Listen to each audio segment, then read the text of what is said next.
Une des choses que j'aime le plus dans le Coran, c'est sa symétrie parfaite. Chaque surah a une symétrie. Le Coran tout entier a une symétrie. Et parfois, d'une surah à une autre, il y a une symétrie, un effet miroir parfait.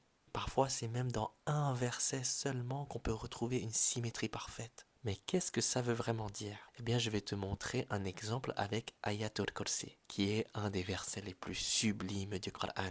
Un verset qui ne parle que d'Allah. Ayatul Kursi, c'est un verset qui a 9 phrases. Et pour comprendre cette symétrie parfaite, cet effet miroir, eh bien, il faut regarder les 9 phrases de ce verset. Et en les lisant, tu vas remarquer que la phrase 1, elle répond à la phrase 9. Comme si elles se complétaient. La première complète la dernière. La deuxième complète l'avant-dernière. La troisième complète la septième. La quatrième complète la sixième. Et du coup, au milieu, c'est la cinquième, qui est le centre du verset, parce qu'il se trouve au milieu. Et du coup, le centre, qui est le cœur du verset, eh bien, il résume le verset tout entier. C'est comme si ce verset-là contenait plusieurs messages, et au centre, eh bien, il englobe tous ces messages-là. Regarde, je vais te montrer le verset directement pour que tu puisses mieux comprendre, mieux visualiser. Regarde, Ayat Kursi est un verset qui contient 9 phrases. La phrase 1 se complète avec la phrase 9, la première avec la dernière, et ainsi de suite. Ici, on a Allahu la ilaha illa huwa al-hayyul qayyum. Allah, point de divinité à part lui, le vivant, celui qui subsiste par lui-même. Le verset commence par 2 attributs d'Allah, sa majesté. Il est al-hayyul qayyum. Il est le vivant et il est celui qui subsiste par lui-même. Et lorsqu'on va à la dernière phrase, eh bien celle-ci, elle parle de 2 autres attributs d'Allah. Et cette fois-ci, au lieu de parler de sa majesté, eh bien ça parle de sa grandeur. Wa huwal aliyyul azim. Et il est le très haut, le très grand. Allah, point de divinité à part lui, le vivant, celui qui subsiste par lui-même, et il est le très haut, le très grand. Ça, c'est le premier effet miroir, cette symétrie parfaite. On va passer à la phrase suivante. Regarde, je te l'ai mis ici pour faciliter la compréhension avec le visuel. La deuxième phrase a une symétrie parfaite avec la 8e phrase. Ces 2 phrases parlent du fait qu'Allah n'a aucune faiblesse. La ta'khudhuhu sinatun wa la nawm. Phrase 2.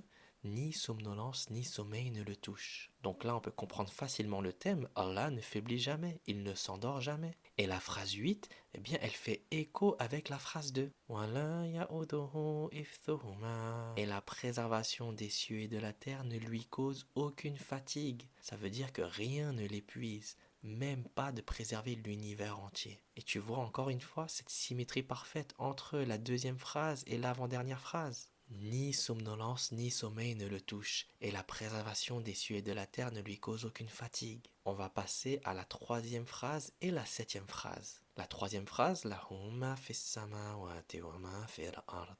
Et la 7e phrase, Wasi'a kursiyuhu samawati wal ard. Ça parle du fait que tout lui appartient et qu'il domine ce qui lui appartient. Tout lui appartient et il a l'autorité absolue sur tout ce qui lui appartient. À lui appartient tout ce qui est dans les cieux et sur la terre. Son kursi englobe les cieux et la terre. Ensuite, on va passer à la 4e phrase et la 6e phrase. Man zalladhi yashfa'u indahu illa bi'ithnih. Et la 6e phrase. Wala yuhituna bi shay'in min ilmihi illa bima sha'a. La phrase 4 et la phrase 6. Qui peut intercéder auprès de lui, sauf avec sa permission. Et il ne cerne de sa science que ce qu'il veut. Ce qui signifie que l'intercession n'appartient que à Allah. C'est lui qui l'accorde ou la refuse. Lui et lui seul qui décide s'il veut l'accorder ou non. Et la phrase 6, la science, la connaissance, le savoir n'appartient qu'à Allah. Et c'est lui qui donne ou qui retient. C'est Allah qui décide au final. Tout se fait par sa permission. C'est lui qui accorde ou refuse, c'est lui qui donne ou qui retient. Si les scientifiques peuvent découvrir des choses, ce n'est que par la permission d'Allah. L'intelligence que les humains ont, notre savoir, notre science, tout cela n'appartient que à Allah. Et c'est Allah qui décide ce qu'on sait et ce qu'on ne sait pas. Et là, du coup, sur 9 phrases, eh bien la 5e phrase, c'est celle du milieu. C'est le centre du verset. Ya'lamu ma bayna aydihim wa ma khalfahum. Il sait ce qui est devant eux et ce qui est derrière eux. Et ce qui est magnifique, le fait que ce verset se trouve au milieu et qu'il parle qu'Allah sait tout ce qu'il y a devant et derrière, tout ce qu'il y a avant et après. Et Allah est omniprésent. Sa science englobe le passé, le présent, le futur, le visible et l'invisible. Et donc voilà un résumé visuel. La phrase 1 parle de la vie et existence absolue d'Allah. La phrase 9 parle de la grandeur et sublimité absolue d'Allah. La phrase 2 parle du fait qu'il n'a aucune faiblesse. Et la phrase 8 parle également qu'il n'y a aucune fatigue. Il est le maître absolu et il n'est jamais fatigué. La phrase 3 parle de la propriété absolue, tout lui appartient. Et la phrase 7 parle de son autorité absolue. Il a autorité sur tout. La phrase 4 parle de la permission d'intercéder. Et la phrase 6 parle de la permission de savoir. Ces deux permissions, elles ne viennent que d'Allah également. C'est Allah qui décide. Et la phrase 5 qui est le centre parle de sa science absolue. Il connaît tout ce qu'il y a avant et après. Sa science englobe tout l'univers. Et ce genre de structure, cette symétrie parfaite, cet effet miroir, eh bien on le retrouve dans le Coran tout entier. Et ce qui est encore plus fascinant, c'est que le Coran a été révélé graduellement pendant 23 ans. Et ce n'est pas juste un livre qui a été écrit du premier verset au dernier verset dans l'ordre et c'est tout.